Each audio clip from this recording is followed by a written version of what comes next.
I am not letting anything ruin this time. Right. Oh, I've got noise reduction now. I've planned it all out. So, October Red Boxing here with Terri Harper. We just had the press conference for your bout, world title bout on the weekend. I want to go back to yesterday's presser to start off with, but first of all, welcome back. Hello, it's good to be back. I've got to apologise. Terri and I have spoken before, but me and my rubbish sounds things ruined everything. But we're going to go back to yesterday, and there's something that keeps on playing through my mind, and it was the fact that Hannah was talking about you being reckless by jumping up the weights. Now, I personally thought it was more reckless to go down the weight rather than up, but I need you to explain to us as viewers, as fight fans, what are your thoughts on that? If you could see then at the press conference, there's no height difference, no size difference. Hannah's even got the heel trainers on. So yeah, the only reckless thing I've done is trying to cut down to super feather. But what do you do when you've got world titles and you're kind of stuck in that division? I naturally walk around at 10, 12, 11 stone. As soon as I had a fight and I come out of camp, I'd balloon straight up. Then I get back in gym and I'm getting told off by Andrew for putting so much weight on, and I'm like, look, I can't help it. I'm watching what I eat still, but so that like things like your menstrual cycle and stuff. I were 56 days late from menstrual cycle. Last time I cut down to 9 stone 4, and for me that was the red flag where I knew I needed to move up. For me, the only thing you're left with after this game is your health. So I was selfish, put myself first, and I spoke with my team and said we need to move up. I had nothing holding me down at the super featherweight division anymore, and then we decided to move up to lightweight.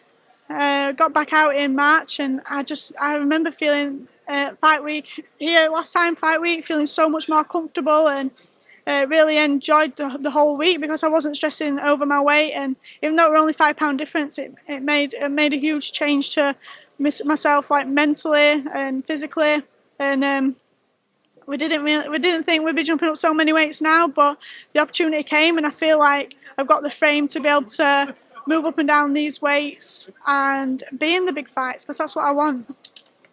Personally, like I said, I'm not a dietitian, I'm not a nutritionist, I'm not a boxing coach, but to me, you do look well at the weight. I'd like you to explain to our viewers, because sometimes we get viewers that are a bit fickle and don't understand. The women's boxing market is very, very sparse. There's not that many fighters. So you guys, Natasha Jonas has done it as well, end up going up and down the weights to try and get the fights. But in your words as a fighter, I feel like it's a little bit different for women. I feel like I don't know if we carry weight different or what, or if that's, but I feel like we're able to move up and down these weights. And especially like you said, there's a lot less female fighters and opportunities. And when this one came up, I just thought, here's my chance to become world champion again. I'd be daft not to do it. I know I'd be comfortable up at the weight, and we just didn't. We didn't second guess it, and straight away we're just like, yeah, I want to get back in the big fights and back on top. and that goes back to the conversation, the beautiful conversation we had last time, when you said you had to, cope with that loss, losing that belt that you'd worked so hard for. Talk to us a little bit about where that put you to obviously you getting a belt back, moving weight, etc., to now challenging for 2 more. Do you know, I said when I beat Eva Wallström back in 2020, very young, inexperienced fighter. I'd say I was naive to the sport. I probably didn't appreciate or understand how important it was to be world champion until I've had it taken away from me. I feel like over the past couple of years I have matured, and I respect the game more.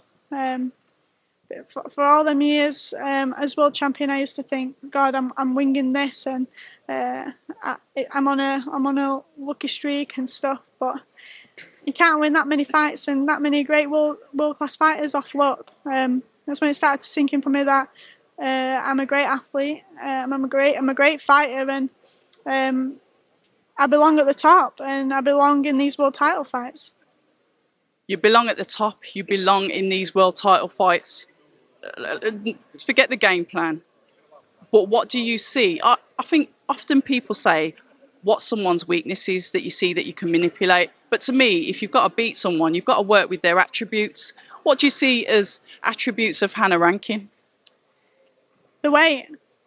She's going to be a lot slower. I'm going to read her all night. But saying that, I'm not focusing on Hannah and what she's going to do.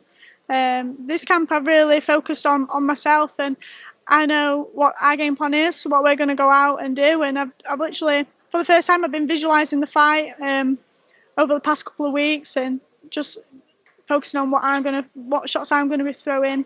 Not thinking, well, oh, Hannah could throw this, Hannah could throw that, because I don't know until the night. So as long as I go out there and do what we've been working on for the past couple of months, I know that we're going to come away victorious. And that is what we like to hear. And we're going to end it on that positive note. All the best on Saturday, Terri. Hopefully I'll be ringside shouting from the sides as I do, but all the best. Thank you very much. Thank you. Hi, and thank you for watching October Red Boxing. Like, subscribe, and tap the bell for notifications. You can also find us on Instagram at October Red Boxing and on Twitter, October Red UK. And remember, at October Red, we stay ready.